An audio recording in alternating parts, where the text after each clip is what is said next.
مفتی و قاضی حضرت مولانا مفتی نظام الدین صاحب قاسمی دامت برکاتہم، محتمم الجامعہ مرکز العلوم۔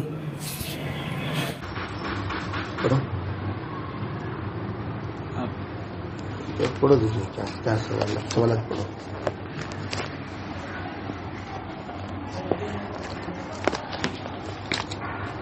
اب انشاءاللہ سوالات کے جواب دیے جائیں گے۔ جی پڑھو۔ بسم اللہ الرحمن الرحیم۔ بہت سے عورتوں کا سوال ہے کہ عورت کی تراویح کو جانا منع ہے، عورت کے لیے تراویح کو جانا منع ہے، عورت کو تو گھر کا کونا پکڑ کر بیٹھنا ہے۔ آپ صلی اللہ علیہ وسلم نے کیا جانے سے منع کیا ہے؟ دوسرا، ایک روزے کا فدیہ اور نماز کا فدیہ کتنا ہے؟ بیمار کے لیے فدیہ کتنا ہے؟ نمبر 3، اگر کسی کے پاس ایڈوانس دے کر ہیں تو کیا اس کو زکوٰۃ دے سکتے ہیں؟ سوال، 40,000 میں ایڈوانس دے کر میں آئی ہوں اور 12 سال پہلے 4,500 کرائے میں آئی تھی اور اب 9,200 کرایہ ہو گیا ہے، تو کیا وہ 40,000 کا زکوٰۃ نکالنا ہے یا نہیں؟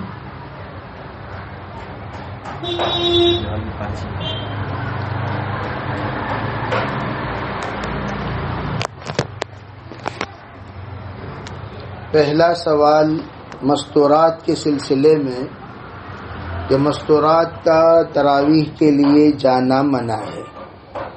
یہ بالکل صحیح ہے۔ دور دور کا سفر کرنا، دور دور سے آنا، سفر تراویح کے لیے اپنے گھر سے بہت دور اکیلے تنہا جانا، یہ قطعاً منع ہے۔ اس سے اجتناب کرنا چاہیے۔ اپنے اڑوس پڑوس میں اگر کہیں انتظام ہو، ایسا جیسے محلے کے اندر، گلی کے اندر، اپنے محرم کے ساتھ جانے میں کوئی حرج نہیں ہے، تاکہ قرآن پاک سننے اور سنانے کا سال میں ایک مرتبہ کم از کم موقع مل جائے۔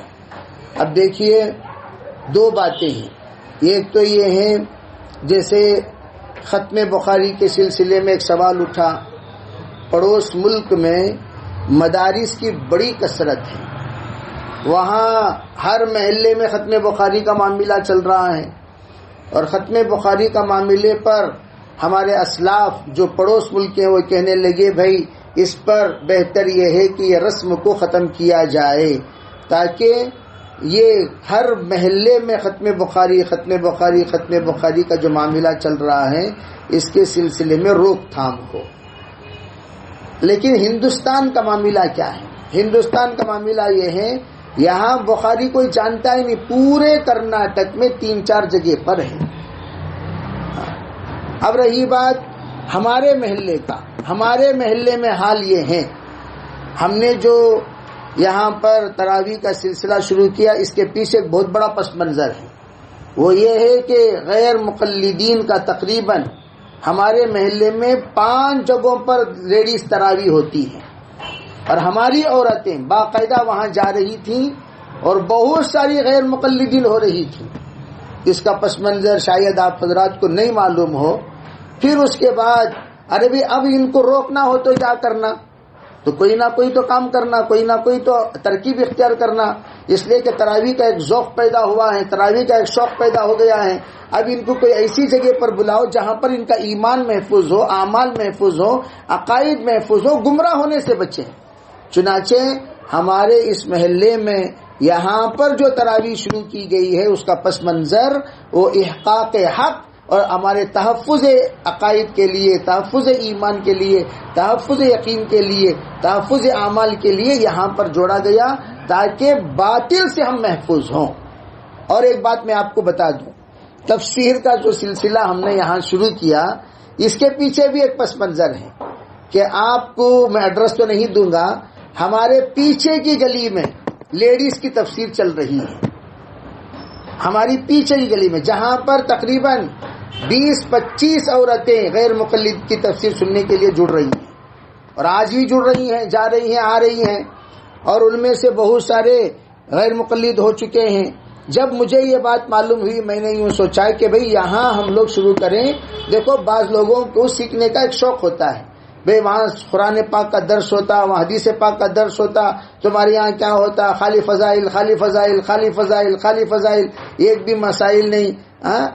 ایک مرتبہ ایک بچہ 40 دن لگا کر آیا، ابھی حال کا قصہ، 40 دن جب لگا کر آیا تو اس بچے کو آتے ہی کچھ نوجوان گھیر کر پوچھے ہیں، تو بتاؤ جی نماز میں سورہ فاتحہ پڑھنا کہ نہیں پڑھنا؟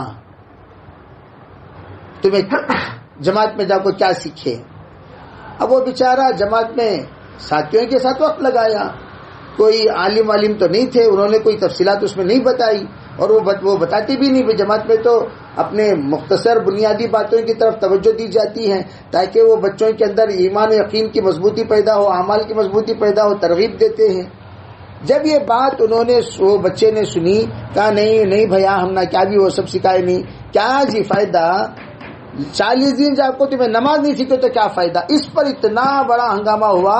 میں آپ کو بتاؤں چتردرگا میں 400 سے زائد نوجوان لڑکے ہمارے دعوت و تبلیغ کے، ہمارے اہل سنت والجماعت کے غیر مقلد ہو گئے۔ اب دارالعلوم دیوبند جہاں سے ہم لوگ فارغ ہیں،